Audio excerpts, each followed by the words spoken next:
Transfer week has suddenly become the most dangerous moment of the season. A tidal wave of deals, demands and decisions that could rewrite who's competing for trophies this year. Right now, Arsenal look primed to spend to strengthen the spine of their team, with Bayer Leverkusen's Nab Hincapié described as a near-done deal that would plug a defensive need and send a clear message. Arsenal aren't just keeping pace, they're upgrading to win. Across London, Chelsea have mounted a late, aggressive push for Alejandro Garnacho, a young attacker whose potential and controversy have made him one of the market's hottest names.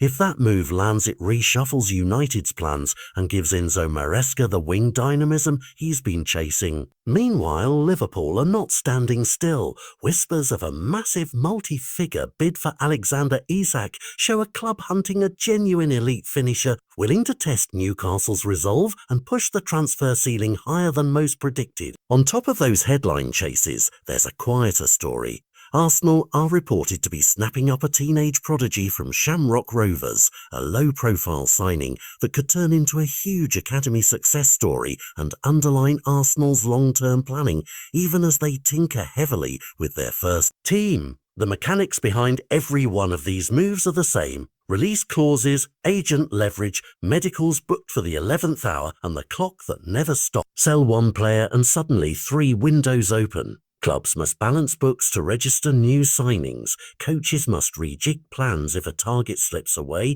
and supporters must accept that squad shapes they loved last month may be unrecognisable by Monday morning.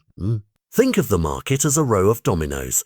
A Garnacho exit at United instantly frees funds and opens playing time for other stars. Selling Leverkusen's defender would give Arsenal a platform they desperately want, and a successful Isak bid would force Newcastle to accelerate a replacement plan or double down on a rebuild. Every financial pivot sends ripples. Clubs that miscalculate face registration headaches in the Champions League. Managers who refuse to compromise could end the window short of the pieces they need, and players who fail to sign in time may wake up next season in a role they never wanted. For viewers, the drama is irresistible. The glamorous names, the staggering sums, and the human stories. A teenage winger leaving home, an established star tempted by a fresh project, a manager gambling his formation on a single transfer, all of it feeds the narrative that football is now as much about off-field cunning as on-field genius.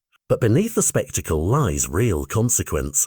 League title odds shift whenever elite defenders or strikers change shirts. Dressing room chemistry is fragile, and a late signing can either ignite a season or sit on the bench and disrupt harmony. Tonight's paperwork will determine more than who starts next weekend. It will decide bargaining power for the winter, shape scouting targets for next year, and influence how clubs approach sustainability and wage structures for seasons to come. So watch for the signs, medicals booked, official club statements, and social media teasers from agents. Those are the clues that a deal is about to cross the line. And remember this, the transfer market is a story of windows within windows. Even the failed bids tell you who is thinking bigger and who is being forced into reactive moves. As the hours tick down and the transfer tidal wave reaches the shore, expect surprise exits, last-ditch hijacks, and at least one name to spin the rumour mill into meltdown. By sunrise after deadline day, we'll be left with a new map of the Premier League, some clubs stronger, others exposed, and the early prediction for the season's narrative will look very different than it did at the start of the window. Keep your eyes peeled. This weekend's signatures will echo through the campaign, and in football, as in life, the most dramatic moments are the ones decided when the clock runs out.